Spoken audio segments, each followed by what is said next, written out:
Hey everyone, how y'all doing? Hey, so Tyler here from Tyler Ice Golf, and we survived a hurricane last week. However, now we are dealing with floods, and as my phone liked to alert me this morning, tornadoes. But we have a gap in the storm right now. There's another storm coming in from the west as we speak. It is rolling over. Over that way, it's clear blue sunny skies, and this way behind me, it's black. So yeah, so we got another storm rolling in. So more rain. We apparently got 5 inches of rain last night, just from I guess like midnight to like 6, 7, 8 a.m. this morning. We got like 5 inches, and then we got probably 2 inches the night before, and I think we got maybe 1.5 inches of rain the couple of days leading up to that, and I think we're expected to get maybe another 1 or 2 inches of rain the next rest of today. So anyways, lots of water is headed our way and headed back down to the coast to Wilmington, which is where it all drains to. But anyway, this video is going to be on how to improve your consistency with your approach shots. So what I'm going to do in this video is I'm going to hit some shots, and I'm going to go through kind of my process of how to be really consistent with my approach shots. So we'll hit some wedge shots, we'll hit some full swing iron shots, and if we feel like it, maybe we'll go in some longer clubs and hit some maybe long irons or hybrids or something. So yeah, so I got my glove here. Let's grab a lob wedge. We'll start off with a lob wedge, and what we'll do is we will hit. I'll hit 3 60-yard shots. So 60 yards is like one of my favorite yardages to go for. So 60 yards will be the shot we're going to hit. So we'll hit 3 shots, try and help them go all 60 yards. And so when we're working on consistency, I focus on setup. I focus on fundamentals, okay? I ask myself, stance, is my stance the proper width? Am I lined up correctly? Is my ball position correct? Is my posture good? So I ask myself, if those things are all good, they all feel comfortable to me, then we execute the shot. So that one went 66 yards. So we'll hit this next one. Feel good.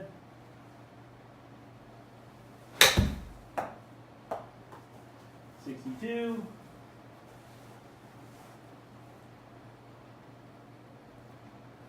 And lastly, here's the third one.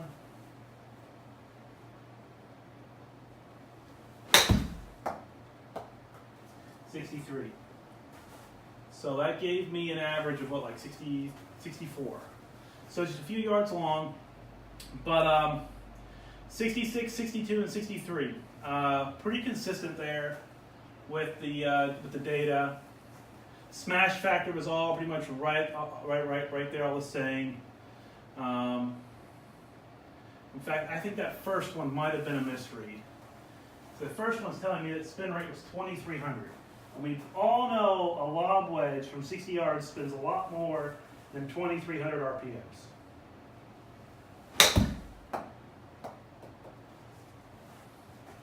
And so that one went 60 yards. Okay, perfect. So that last one fits in perfectly with the previous 2. So that's all pretty much the same. So if you ignore the first one, you just focus on the last 3. 60, 63, 62. Spin rates all pretty close. Ball angles, heights, all virtually the same. Flew the same time of the year. Yeah. So virtually everything was the same.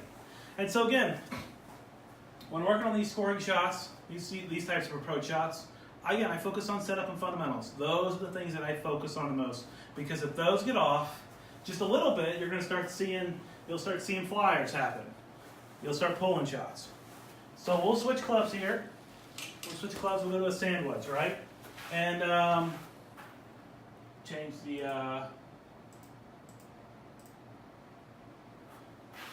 that. Any ideas how far to hit the sand wedge? How about we do 80 yards? Try and hit it 80 yards. Let's go with 80, right? 80 is not a stock yardage for this club, but I know how to hit it 80 yards, right? At least I should.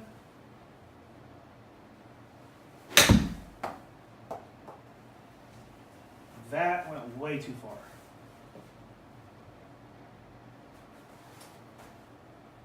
Yeah, that wasn't right. That was a misread.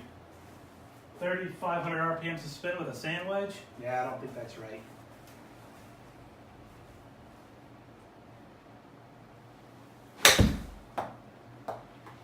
There we go. That's better.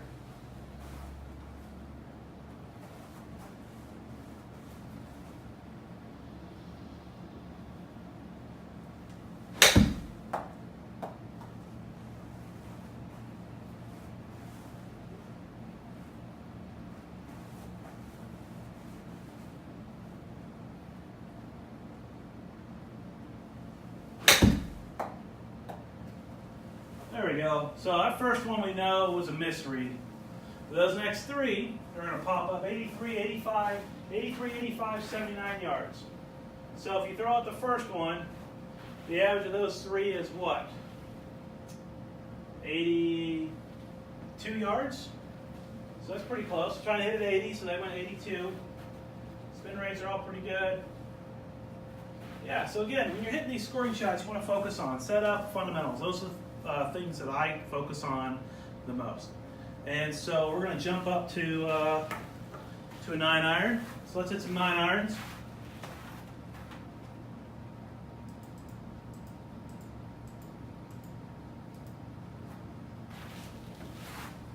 So we'll hit three 9-irons.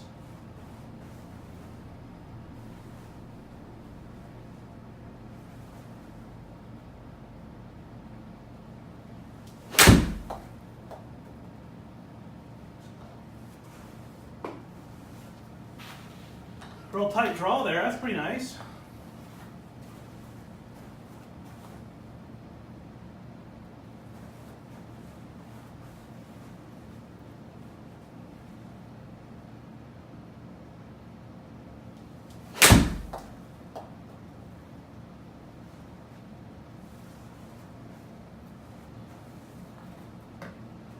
That was a little weird.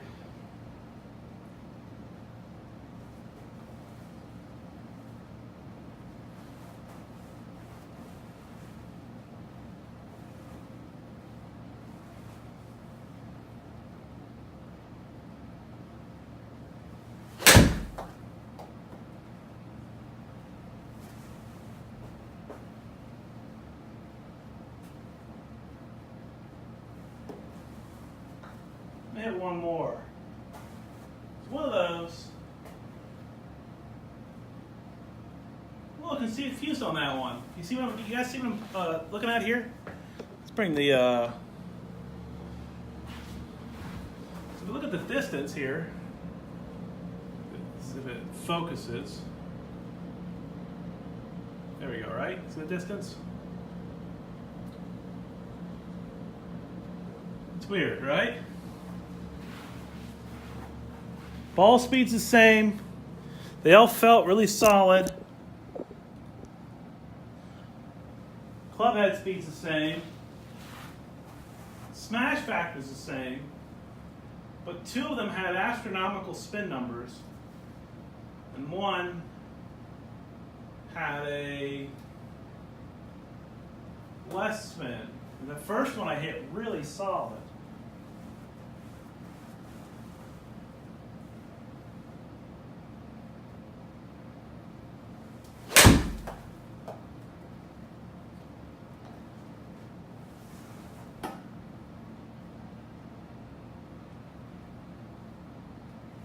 Yeah, I must have just got a double read on the spin. Let's change golf balls. Let's see a different golf ball and see if that's it.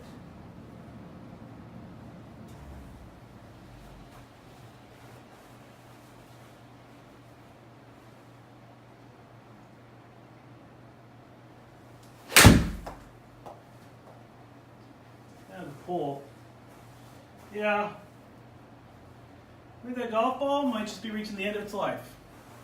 And so, yeah, three of those are really consistent.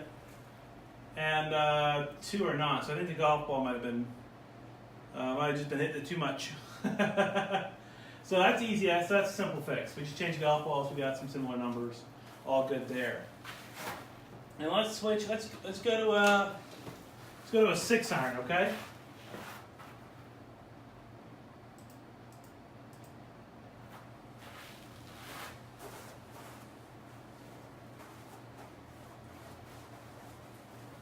Now, as you get into the longer clubs, I find that ball position is more and more important because as you get to the longer clubs, your attack angles and all that fun stuff that factors in with your ball position, that all matters. And if you're slightly off, you can start getting some wild changes in how far the ball carries, how high it goes, how much it spins. So if you're playing the ball too far back in your stance, you're going to get less spin, ball can go farther, it's going to shoot out more to the right sometimes, or it's going to want to have a wild hook to the left. This is all for a right-handed player. And your distance control is going to be tricky to gauge. And that golf ball is going to come in lower, so it's not going to want to hit the green and stop.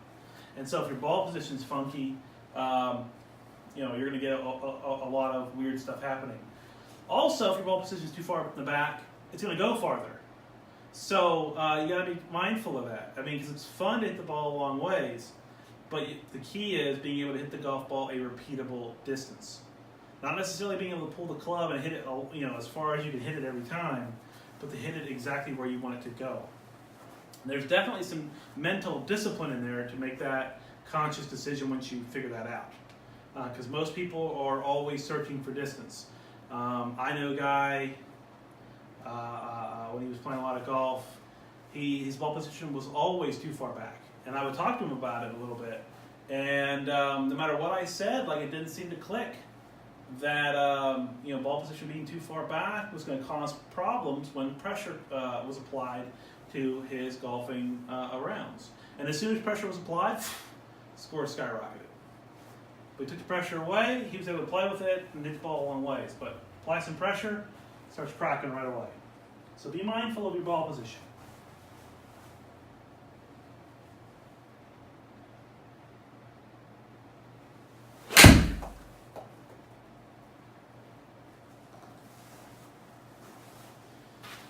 Back your ball.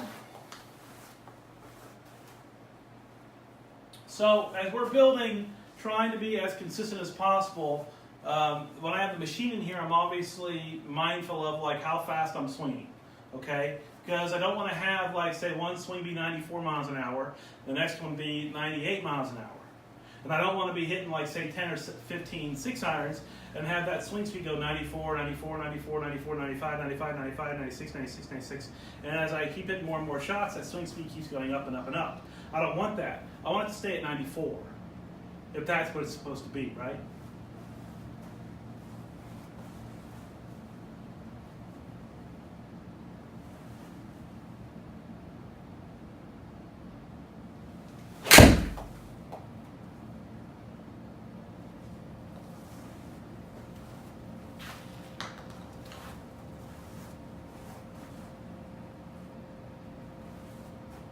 Yeah, so first one's 94.2, this one's 93.7. First one I hit a hair heavy. No big deal, just a hair heavy.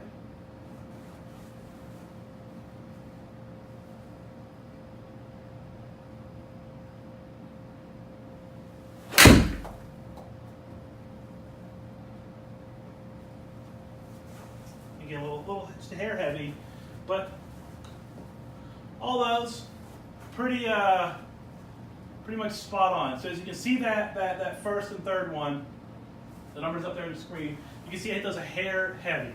And that's what caused the ball speed to go down 2 miles an hour, which is the difference between a 194 carry and a 202 carry. Okay? So all in all, that's pretty consistent. Again, we're talking about like 2 millimeters behind the ball. Not much. And so lastly, let's finish up with a couple of hybrids. So if you remember last week we were working on hitting hybrids, trying to get my attack angle steeper. So we want a more negative attack angle. And I think part of the problem is Part of the problem is the length of this three wood. I'm sorry, three wood. This hybrid. I think I know with lighter weight graphite shafts, and this is not a lightweight graphite shaft at all, but the tendency has been to make them longer to try and get people more club head speed, which gets them more distance. And I totally understand where that's coming from. For me, I think I'll need to take like 3/4 of an inch off this club to have it be an appropriate length. Because this is a club that's supposed to fit between a 4-iron and a 3-wood. And if you look at them, there's a big gap there in terms of the length of the club, right? That's huge. So if I flip them around again this way, right? I mean, that's huge. So, you know, I haven't really been able to get a lot of great answers on why, I mean, apart from making them longer, they can swing it faster and whatnot, as to why everyone would want it that length. So, but I think for me, I think I'm going to have to take this down, you know, 1/2 inch, 3/4, and just play with it from there. And I think that'll make a big difference. So maybe if this storm's hunkering down, I can go out to the garage and go ahead and rip this grip off, cut it down, and yeah, we'll just go from there. We'll try how it goes. We'll hit some work for you right now. Maybe we'll get it switched out today or tomorrow, and see how it goes. Oh, almost forgot. Gotta change this, right?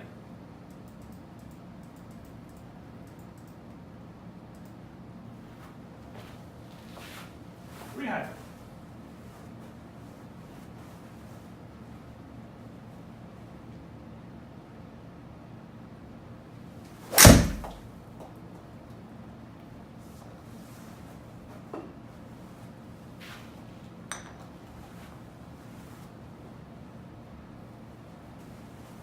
Not too bad, right?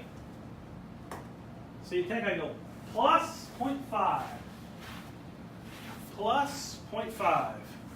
That's really neutral. It's pretty close to neutral. I think if I took a little bit off this club, made it a little shorter, we'd get it negative 0.5, which I think would be a better dynamic for me.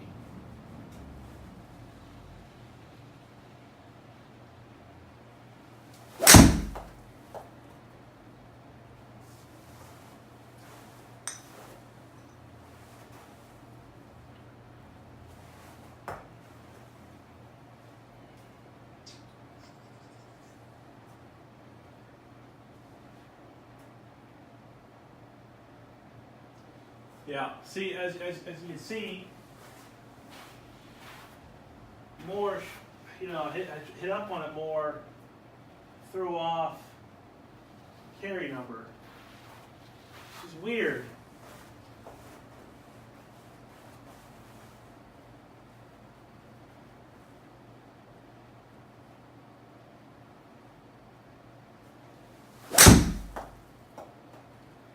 Yeah, so that's my problem right now. Is when I try and get steeper with it, I get steeper and I'm just hitting behind the ball more.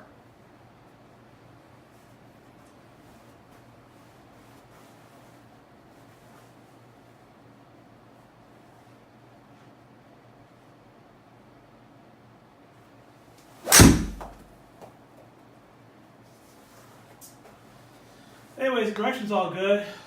But yeah, so this is the problem with this club for me right now. I just can't seem to get that attack angle where it needs to be. And it's throwing off the dynamic of this club a lot. Plus I need to swing this club faster.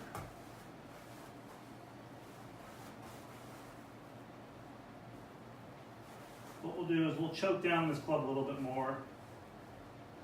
See if that helps.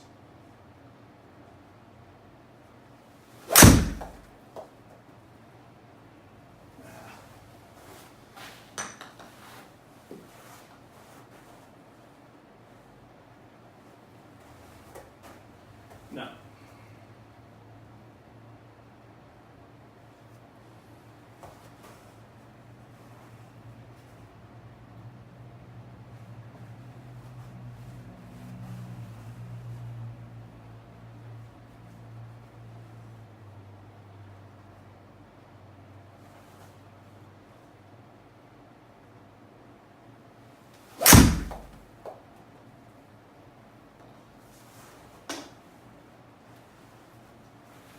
So everything about that was pretty great, except to get an attack angle. And so I think we're just going to choke down on it and see how it goes. It's going to be our best bet.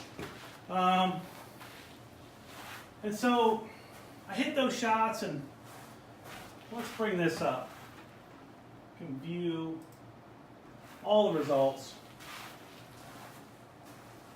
And as you can see, I got a couple of flyers in there and some of this data, so it's not, it was a golf ball being bad, just from being worn out. I hit a lot of wedge shots in here. I hit a lot of wedge shots in here, so that just wears out golf balls. So I go through them pretty quickly. I mean, I'm only getting, if you think about it, I mean, if I'm hitting, say the ball gets hit 200 times a day, after a week that's 1,000 hits on that golf ball is kaput. I probably should be switching them out every other day or something versus hanging around to them for a week or so. That's just going to wear them out. But that's a testament to how much better golf balls are now versus when they were, like, say, 10 years ago. I mean, golf balls today, made by TaylorMade and Bridgestone and Srixon and Callaway and Titleist, they make just really, really good durable golf balls now that last a long time. So, but yeah.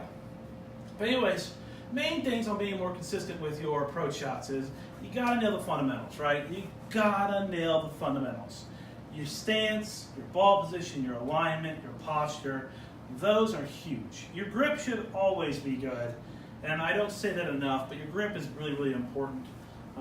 And so it should be good. That should be the first thing that you think about when you hold on to the golf club is your grip. You should know what your grip's supposed to look like and feel like, and that should be your grip moving forward.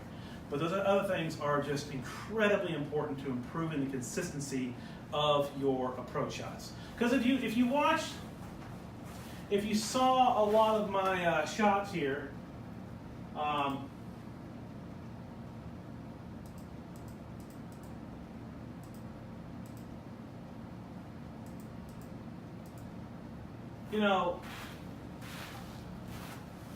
I had two poles, but they're all really close down here. Ball flights are all really, really similar. Okay, really, really similar. That sort of consistency comes from having the foundation that I put in place to start. Okay, your golf swing can look all kinds of squirrely. I mean, we can look at you look at guys on tour, and all those guys' golf swings, they have a lot of variation to them because they're all different heights. They're all built different. They have different shapes. They all have different levels of athleticism and physicality. Okay, and they all have different swing thoughts and swing theories going on. And so all these things go into your ball flight. But what they all do the same, they all do really, really well, is their fundamentals. And so the swing part, you can get a lot of help from a lot of different people on your swing. The fundamentals is the same, okay? You gotta make sure you nail the fundamentals every single time you get behind that ball, you put that club down to hit this shot, okay? The fundamentals are important. And that is how you improve and get really, really consistent on your approach shots. It's just through the fundamentals. And so that's it for this video. Now, if anyone's still out there watching and you have any questions, just go ahead and ask them. I'm going to hit some shots for a few minutes before I let y'all go. And but yeah, I'm just going to hit a few shots. I'm hitting some more hybrids. And yeah, if you have any questions, I will answer them. If anybody submitted a question now. All right, so no questions right now. But if anybody has any questions out there, just go ahead and ask them. And if you're not watching this video live, say you catch it on the repost, okay, just go ahead and ask them. I'll see the question and I'll answer it. I'll either answer it in the comments or I will answer it starting off or have it be the next Facebook Live that we do. I'm enjoying doing these Facebook Lives. I think it's nice to be able to get these out there. If you hate these Facebook Lives, I'm sorry. You don't have to watch them. But if you really, really enjoy the Facebook Lives or you want to catch more of them, there is a setting that you can change, and you can it'll ask you if you want to watch more Facebook Lives from me. You can just hit yes It's a little pop-up that pops up sometimes. Just hit yes, and that way, whenever I do Facebook Live, it will alert you. You do not have to watch it, but it'll just give you an alert that I have one going on. And I try and do them at different times throughout the week to try and reach as many people as possible. So if you cannot watch it live when I do it, again, there will be a repost, and you'll be able to hopefully watch 1 or 2 or 3, or hopefully I'd love for you to watch all 5 of them during the week. Again, I try and put out the best content that I can. I don't see a lot of people doing this, so I'm just trying to help you all out. So I'm gonna hit some shots. I'll check back into the camera after I'm done hitting. Any questions come through, make sure I'll answer them.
Any questions?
Oh, there we go. That might have been the best one of the day right there. 0, neutral attack angle. So neutral attack angle, club path was a hair left, club face was a hair open, straight ball flight, 243 in the air. That's what I like to see right there.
Any questions out there? All right, no questions. All right, everybody, we're going to let this go. Thanks for tuning in. We'll see you later.